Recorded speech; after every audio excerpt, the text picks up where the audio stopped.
ভারতের উত্তরপ্রদেশে ৩ প্রবীণ মুসলিম ব্যক্তিকে প্রকাশ্যে মারধর ও অপমানের একটি ভিডিও সামাজিক যোগাযোগ মাধ্যমে তোলপাড় সৃষ্টি করেছে। অভিযুক্ত যুবককে পুলিশ গ্রেপ্তার করলেও দ্রুত জামিন পেয়ে যাওয়ায় ন্যায় বিচার নিয়ে ক্ষোভ ও আতঙ্কে রয়েছেন ভুক্তভোগীরা। ভারতের ক্রমাগত বাড়তে থাকা সাম্প্রদায়িক অহিংসতার চিত্রটি যেন আবারও এই ঘটনার মধ্য দিয়ে ফুটে উঠেছে। ভারতের উত্তরপ্রদেশের বদায়ু জেলায় আবারও সাম্প্রদায়িক নিগ্রহের শিকার হয়েছেন ৩ প্রবীণ মুসলিম নাগরিক। আব্দুল সালাম ও তার ২ সঙ্গী এলাকায় সাহায্য তোলার কাজ করার সময় অক্ষর শর্মা নামে এক যুবক তাদের গতিরোধ করেন। পরিচয়পত্র দেখার নামে ওই যুবক তাদের উপর হামলা চালান, চর মারেন এবং ধর্মীয় পোশাক ও টুপি নিয়ে কটূক্তি করেন। ওই যুবক নিজেই হামলার ভিডিওটি সামাজিক মাধ্যমে ছড়িয়ে দিলে তা দ্রুতই ভাইরাল হয়ে যায়। ঘটনার পর পুলিশ অক্ষয় শর্মাকে গ্রেপ্তার করলেও তিনি দ্রুতই জামিনে মুক্তি পান। ভুক্তভোগীদের অভিযোগ, পুলিশ যথাযথ আইনি ধারা ব্যবহার না করায় অভিযুক্ত সহজেই ছাড় পেয়েছেন। আব্দুল সালাম জানান, তারা অত্যন্ত দরিদ্র এবং সাধারণ মানুষ, তবুও কেবল ধর্মের কারণে তাদের চোর অপবাদ দিয়ে হেনস্থা করা হয়েছে। বর্তমানে ভুক্তভোগীরা চরম নিরাপত্তাহীনতা ও আতঙ্কের মধ্যে দিন কাটাচ্ছেন। বিশ্লেষকদের মতে, গত এক দশকে ভারতে সংখ্যালঘুদের উপর এই ধরনের হামলা উদ্বেগজনক হারে বেড়েছে। বিশেষ করে কট্টরপন্থী সংগঠনগুলোর নাম ভাঙিয়ে মুসলমানদের নিগ্রহ করার অসংখ্য ঘটনা দেশটিতে এখন নিয়মিত চিত্র হয়ে দাঁড়িয়েছে। অভিযুক্ত যুবক এটি গোরক্ষা সংরক্ষণের নেতা বলে দাবি করা হলেও তার বিরুদ্ধে কঠোর ব্যবস্থা না নেওয়ায় ভারতের বিচার ব্যবস্থা ও সাম্প্রদায়িক সম্প্রীতি নিয়ে নতুন করে প্রশ্ন উঠেছে। বিয়ের প্রলোভন দেখিয়ে এক তরুণীকে আটকে রেখে হেনস্থা ও আপত্তিকর ছবি তৈরির চেষ্টার অভিযোগে গ্রেপ্তার হয়েছেন বিতর্কিত কণ্ঠশিল্পী মাইনুল আহসান নোবেল। সোমবার দুপুরে নারায়ণগঞ্জের সিদ্ধিরগঞ্জ এলাকা থেকে ডেমরা থানা পুলিশ তাকে গ্রেপ্তার করে। আদালতের একটি ওয়ারেন্টের ভিত্তিতে এই অভিযান চালানো হয়েছে বলে নিশ্চিত করেছে পুলিশ। হাসতে দেখো, গাইতে দেখো। আবারও বিতর্কের জেরে শ্রীঘরে ঠাঁই হলো আলোচিত ও বিতর্কিত কণ্ঠশিল্পী মাইনুল আহসান নোবেলের। সোমবার দুপুর 12:30টার দিকে নারায়ণগঞ্জের সিদ্ধিরগঞ্জ থানাধীন বটতলা এলাকা থেকে তাকে গ্রেপ্তার করে ডেমরা থানা পুলিশ। ডেমরা থানা পুলিশ জানিয়েছেন, মূলত একটি আদালতের ওয়ারেন্টের ভিত্তিতেই তাকে গ্রেপ্তার করা হয়েছে। নোবেলের বিরুদ্ধে অভিযোগ অত্যন্ত গুরুতর। মামলার এজাহার অনুযায়ী তিনি এক তরুণীকে বিয়ের প্রলোভন দেখিয়ে আটকে রেখেছিলেন এবং তাকে নানাভাবে হেনস্থা করেন। এমনকি ওই তরুণীর আপত্তিকর ছবি তৈরির চেষ্টা করার অভিযোগও আনা হয়েছে এই গায়কের বিরুদ্ধে। দীর্ঘ সময় পর্দার আড়ালে থাকলেও এই মামলার প্রেক্ষিতেই পুলিশ তার অবস্থান শনাক্ত করে এই সাঁড়াশি অভিযান চালায়। বর্তমানে নোবেলকে ডেমরা থানা হাজতে রাখা হয়েছে। পুলিশ জানিয়েছে, প্রয়োজনীয় আইনি প্রক্রিয়া শেষে তাকে দ্রুততম সময়ে আদালতে সুপর্দ করা হবে। এর আগেও ব্যক্তিগত জীবনে ও নানা বিতর্কিত মন্তব্যের কারণে বারবার খবরে শিরোনাম হয়েছেন এই শিল্পী। তবে এবার সরাসরি ফৌজদারি মামলার জালে বন্দী হয়ে তাকে আইনি লড়াইয়ের মুখোমুখি হতে হচ্ছে। সংশ্লিষ্টরা মনে করছেন, অভিযোগ প্রমাণিত হলে বড় ধরনের বিপাকে পড়তে পারেন এই আলোচিত গায়ক। আগামী 12 মার্চ শুরু হতে যাচ্ছে ত্রয়োদশ জাতীয় সংসদের প্রথম অধিবেশন। প্রধানমন্ত্রী তারেক রহমান সংসদ নেতা নির্বাচিত হলেও স্পিকার, উপনেতা ও চিফ হুইপ কারা হচ্ছেন তা নিয়ে রাজনৈতিক মহলে বইছে নানা আলোচনার হাওয়া। স্পিকার ও ডেপুটি স্পিকার না থাকায় প্রথম অধিবেশন কে পরিচালনা করবেন তা নিয়েও রয়েছে বিশেষ জল্পনা। আগামী 12 মার্চ বসছে ত্রয়োদশ জাতীয় সংসদের প্রথম অধিবেশন। তবে এবারের শুরুটা অনেকটা ভিন্নধর্মী। বিদায়ী স্পিকারের পদত্যাগ আর ডেপুটি স্পিকারের কারাবন্দী হওয়ায় প্রথম বৈঠক পরিচালনা নিয়ে দেখা দিয়েছে সাংবিধানিক শূন্যতা। রেওয়াজ অনুযায়ী কোনো সিনিয়র সংসদ সদস্যের সভাপতিত্বে শুরু হতে পারে প্রথম অধিবেশন। এক্ষেত্রে ডক্টর খন্দকার মোশাররফ হোসেন কিংবা জয়নুল আবেদিন ফারুকের মতে প্রবীণ নেতাদের নামই বেশি শোনা যাচ্ছে। নতুন সংসদ স্পিকার পদে আইনজ্ঞ নিয়োগের রীতি বজায় রাখতে চায় বিএনপি। সেই হিসেবে দলের ভাইস চেয়ারম্যান অ্যাডভোকেট জয়নুল আবেদিনের নাম শোনা যাচ্ছে জোরালোভাবে। পাশাপাশি ডক্টর আব্দুল মুইন খান ও ডক্টর ওসমান ফারুকও রয়েছেন আলোচনায়। সংসদ উপনেতা হিসেবে মহাসচিব মির্জা ফখরুল ইসলাম আলমগীর কিংবা ডক্টর খন্দকার মোশাররফ হোসেনের মধ্য থেকে কারো আসার সম্ভাবনা বেশি।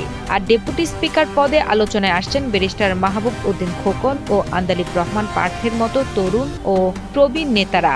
চিফ হুইপ পদের জন্য সাবেক বিরোধী দলীয় চিফ হুইপ জয়নুল আবেদিন ফারুক কিংবা বরকতুল্লাহ বুলুর নাম আসছে সামনে।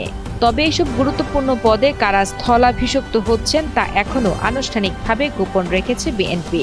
দলের মহাসচিব মির্জা ফখরুল ইসলাম আলমগীর জানিয়েছেন, সময় হলেই সব নাম পরিষ্কার হয়ে যাবে। জনগণের প্রত্যাশা পূরণ ও সংসদের মর্যাদা রক্ষা শেষ পর্যন্ত অভিজ্ঞ ও দক্ষ নেতারাই এসব পদে গুরুত্ব পাবেন বলে মনে করছেন সংশ্লিষ্টরা। বিএনপি রাষ্ট্রীয় ক্ষমতায় আসার পর নিত্য প্রয়োজনীয় পণ্যের দাম কমতে শুরু করেছে বলে দাবি করেছেন নোয়াখালী ৩ আসনের সংসদ সদস্য বরকতুল্লাহ বুলু।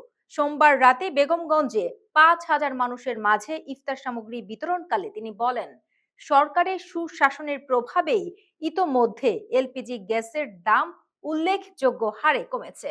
দ্রব্যমূল্য নিয়ন্ত্রণে সরকার সর্বোচ্চ গুরুত্ব দিচ্ছে বলেও জানান তিনি। নোয়াখালীর বেগমগঞ্জে ৫,০০০ প্রান্তিক মানুষের মাঝে ইফতার সামগ্রী বিতরণ করেছেন নোয়াখালীর ৩ আসনের সংসদ সদস্য বরকতুল্লাহ বুলু। সোমবার রাতে ৩২ লাখ টাকা মূল্যের এই উপহার সামগ্রী বিতরণকালে তিনি বর্তমান সরকারের বাজার নিয়ন্ত্রণ ব্যবস্থার প্রশংসা করেন। তিনি বলেন, বিএনপি ক্ষমতায় আসার পর থেকেই দ্রব্যমূল্য সাধারণ মানুষের নাগালে আসতে শুরু করেছে এবং জনগণের কষ্ট লাঘবে সরকার কাজ করে যাচ্ছে। বরকতুল্লাহ বুলু উদাহরণ টেনে বলেন যে এলপিজি গ্যাসের দাম আগে ২৩০০ টাকা পর্যন্ত উঠেছিল, তা এখন ১২৮০ টাকায় নেমে এসেছে। তিনি বিশ্বাস করেন, প্রধানমন্ত্রী তারেক রহমানের নেতৃত্বে বিএনপি দীর্ঘদিনের দেশ পরিচালনার অভিজ্ঞতা কাজে লাগিয়ে সব পণ্যের দামই দ্রুত নিয়ন্ত্রণে আসবে। পর্যায়ক্রমে চাল, ডাল ও তেলের বাজারও স্থিতিশীল হবে বলে আশাবাদ ব্যক্ত করেন এই নেতা। অনুষ্ঠানে স্থানীয় বিত্তবানদের প্রতি আহ্বান জানিয়ে বুলু বলেন, রমজান মাসে সামর্থ্যবানদের উচিত অসহায় ও ছিন্নমূল মানুষের পাশে দাঁড়ানো। বিএনপি সব সময় জনগণের সেবায় নিয়োজিত থাকবে এবং ইফতারের পর আসন্ন ঈদেও সাধারণ মানুষের মাঝে ঈদ সামগ্রী পৌঁছে দেওয়া হবে। ভারতের শিলিগুড়ির হোটেলগুলোতে বাংলাদেশি পর্যটকদের থাকার উপর যে কড়া নিষেধাজ্ঞা দেওয়া হয়েছিল তা অবশেষে তুলে নেওয়া হয়েছে।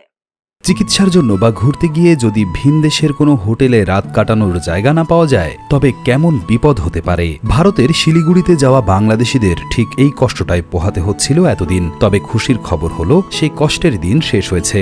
ভারতের পশ্চিমবঙ্গের শিলিগুড়ি হোটেল মালিকদের সবচেয়ে বড় সংগঠন GSHWA জানিয়েছে, বাংলাদেশের নাগরিকদের হোটেলে থাকার উপর যত রকম বাধা নিষেধ ছিল তার সবকিছুই এখন বাতিল করা হয়েছে। এখন বাংলাদেশিরা সেখানে গেলে আগের মতোই হাসি মুখে রুম বুকিং করতে পারবেন। দুই দেশের মধ্যে ঝামেলার কারণে ২০২৪ সালের ৯ ডিসেম্বর শিলিগুড়ির হোটেল মালিকরা প্রথম নিয়ম করেন যে তারা বাংলাদেশিদের আর রুম ভাড়া দেবেন না। পরিস্থিতি আরও খারাপ হয় ২০২৫ সালের ডিসেম্বরে। তখন ভিসা সেন্টারগুলো বন্ধ হয়ে যাওয়ায় হোটেল মালিকরা নিয়মটা আরও কড়া করে ফেলেন। তখন কোনো বাংলাদেশিকেই তারা হোটেলে থাকতে দিচ্ছিলেন না। তবে মেঘ কেটে গেছে। সব রাগ আর অভিমান ভুলে হোটেল ব্যবসায়ীরা আবারও বাংলাদেশিদেরকে স্বাগত জানাতে প্রস্তুত। এই সিদ্ধান্তে শিলিগুড়ি যাওয়া ব্যবসায়ী, রোগী এবং সাধারণ পর্যটকদের মনে বড় স্বস্তি ফিরেছে।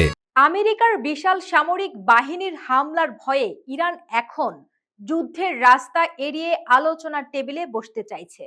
আমেরিকার ভয়ঙ্কর হামলার আশঙ্কায় ইরান এখন তাদের পারমাণবিক কাজ কিছুটা কমিয়ে আনতে রাজি হয়েছে। বিনিময়ে ইরান চায় আমেরিকা যেন তাদের উপর থেকে সব ধরনের অর্থনৈতিক শাস্তি বা নিষেধাজ্ঞা তুলে নেয়। এমনকি আমেরিকার বড় কোম্পানিগুলোকে নিজেদের তেল ও গ্যাস খাতে ব্যবসার লোভনীয় প্রস্তাবও দিয়েছে ইরান। তবে আমেরিকার দাবি আরও কঠিন হওয়ায় এই চুক্তি সফল হবে নাকি যুদ্ধ শুরু হবে তা নিয়ে উত্তেজনা চলছেই। ইরান বুঝতে পারছে আমেরিকার সাথে যুদ্ধে জড়ালে তাদের অনেক ক্ষতি হবে। তাই তারা বলছে, বোমা বানানোর মতো যে বিপজ্জনক ইউরেনিয়াম তাদের কাছে আছে তার অর্ধেক তারা অন্য দেশে পাঠিয়ে দেবে। আমেরিকার বড় বড় কোম্পানিগুলোকে ইরানের বিশাল তেল এবং গ্যাস খাতে কাজ করে টাকা আয়ের সুযোগ করে দেবে। তারা পারমাণবিক বোমা বানাচ্ছে না এটা প্রমাণ করার জন্য আন্তর্জাতিক পরিদর্শকদের কাছে তাদের ল্যাবগুলো ভালোভাবে চেক করতে দেবে। ইরানের দাবি খুব পরিষ্কার। তারা বলছে, আমরা বোমা বানাবো না, কিন্তু আমাদের শান্তির জন্য বিদ্যুৎ বা অন্যান্য কাজে পারমাণবিক শক্তি ব্যবহারের অধিকার দিতে হবে। আমেরিকা এই প্রস্তাবে পুরো পুরোপুরি রাজি নয়। আমেরিকার দাবি, ইরানকে তাদের সব পারমাণবিক কাজ পুরোপুরি বন্ধ করতে হবে এবং দূরপাল্লার মিসাইল বানানো থামাতে হবে। প্রেসিডেন্ট ট্রাম্প এবং তার দলের লোকজনরা ভাবছেন, এত বড় সামরিক বাহিনী দেখার পরও ইরান কেন পুরোপুরি মাথা নত করছে না। অন্যদিকে কিছু বিশেষজ্ঞ মনে করছেন, ইরান হয়তো এই চুক্তির নাম করে শুধু সময় নষ্ট করছে, যাতে তারা হামলার হাত থেকে বাঁচার প্রস্তুতি নিতে পারে। টানা 4 বছরের ভয়াবহ যুদ্ধে ইউক্রেনের জনসংখ্যা মারাত্মকভাবে কমে যাচ্ছে এবং জন্মহার তলানিতে এসে ঠেকেছে।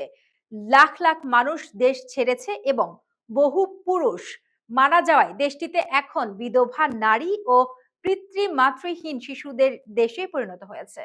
এখানে নতুন শিশুর জন্ম প্রায় বন্ধ, আর ঘরে ঘরে কেবল স্বামী হারানো নারী আর এতিম শিশু। টানা 4 বছর ধরে চলা রাশিয়ার সাথে যুদ্ধে ইউক্রেনের অবস্থা ঠিক এমনই। বোমা আর গুলির চেয়ে এখন ইউক্রেনের সবচেয়ে বড় চিন্তার কারণ হয়ে দাঁড়িয়েছে তাদের কমে যাওয়া জনসংখ্যা। যুদ্ধ শুরু হওয়ার পর থেকে ইউক্রেনের প্রায় 1 কোটি মানুষ হিসেবের বাইরে চলে গেছে। তাদের মধ্যে কেউ মারা গেছেন, কেউ দেশ ছেড়েছেন, আবার কেউ রাশিয়ার দখলে থাকা এলাকায় আটকা পড়েছেন। বর্তমানে প্রায় 60 লাখ ইউক্রেনীয় নাগরিক বিদেশে শরণার্থী হিসেবে আছেন।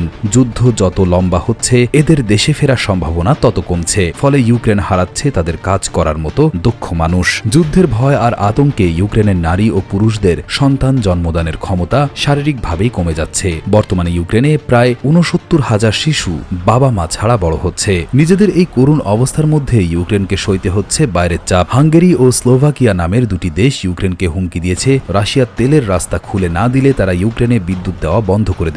ইউক্রেন একে ব্ল্যাকমেইল বলছে। এর মাঝে থামেনি পাল্টাপাল্টি হামলা। রাশিয়া ইউক্রেনের বিদ্যুতের কারখানাগুলোতে বড় বড় মিসাইল ছুড়ছে, মারা যাচ্ছে সাধারণ মানুষ। অন্যদিকে ইউক্রেনও রাশিয়ার ভেতরে ঢুকে তাদের মিসাইল তৈরির কারখানায় হামলা চালানোর দাবি করছে। সব মিলিয়ে ইউক্রেনের সাধারণ মানুষের জীবন এখন এক চরম আতঙ্কের নাম।